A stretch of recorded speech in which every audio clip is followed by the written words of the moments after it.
Pack number 3. Are you ready? Let's do it. I think we got this down now. Yep. Okay, card number 1. Blackwood Scout. Good card. This card is super good in the max starter deck.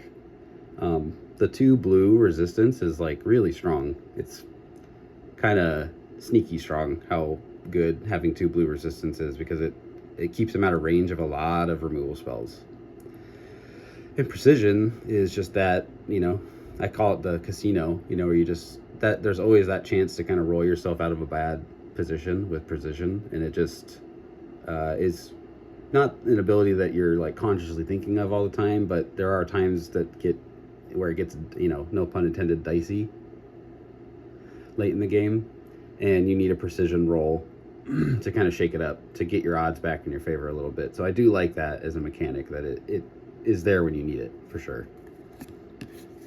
Okay, another vanilla mage card that's very beefy, the Arvander Mage. This card's good. Like I said, 2 blue resistance is good. In the mage mirrors, this card's gonna be a problem.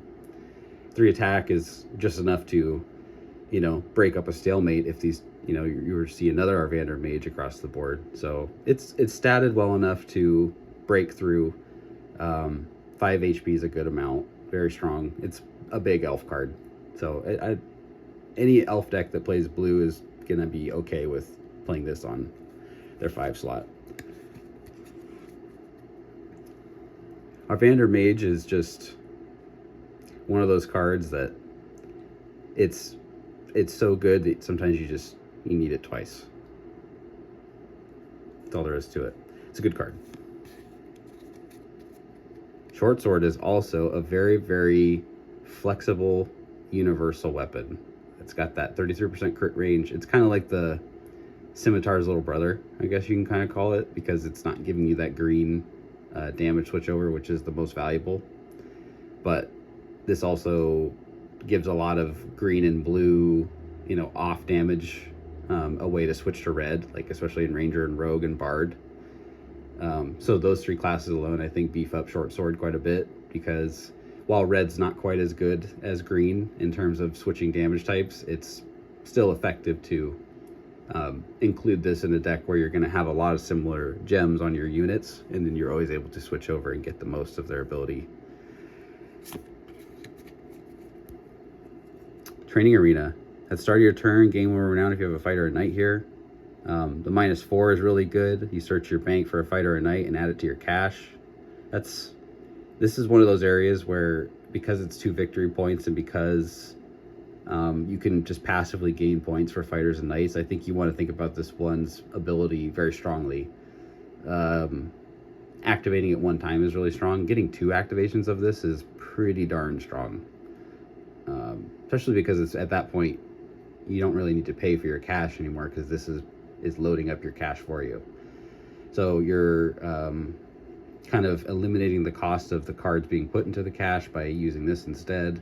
You're paying for your board presence with the renown points. So I like Training Arena. I especially like fighters and knights, so I think you can always go find a good unit with this card. Even if it's not worth it to capture the 2 points, I think that this area always stays relevant in the right deck. Amberfoot Rogue is a good card, getting into the uncommons. He's statted well. I mean, a 3-2-1 is always a decent stat line. And then you can pump him, and the thing is, he gets magical fire damage. So it's definitely interesting that this card is a red-blue hybrid damage card. Haven't seen too much of that yet. So this guy definitely fills a unique role, and he's human, which is cool. It means he's going to go into a ton of decks. Regeneration. Okay, yeah, this is a good uncommon. This is going to be a staple of like big ramp decks, I think. This is cool. So basically, as the game goes on, you know, you have multiple cards in your crypt from casting spells, doing whatever. This wants to give you a chance to get 1 card back from your crypt, and it also ramps you 2 more into your guild hall, which is just super cool. Excellent.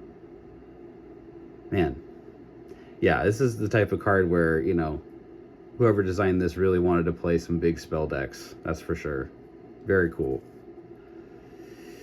Yeah. I like this guy, man. He's cool. Deep Delver. Look at those eyes. Look at that. 3/2/1. So he's got the Journeyman Knight stat line. So, I mean, for one more mana, you got a Journeyman Knight. And this one, though, whenever he destroys another unit, you draw a card. So, yeah, Journeyman Knight, but if you slap some equipment on this guy and chainmail him up or banded mail him up or just do something just to make him stick around for a while, I think you can really, unless you're going up against Valtor and he has some way to get through your red defense, I mean, this is solid. This is definitely a card where if your opponent's not careful, you can draw 3, 4, 5 cards off this. So I like this card. It's definitely good in like an equipment deck where you want to get him out there and then just beef him up and make sure you get as much valuable out of it as possible. So another good rare. I definitely want to get more fighter cards. I feel like fighters are really strong. But all right, that's pack number 3. We got 2 more packs to go.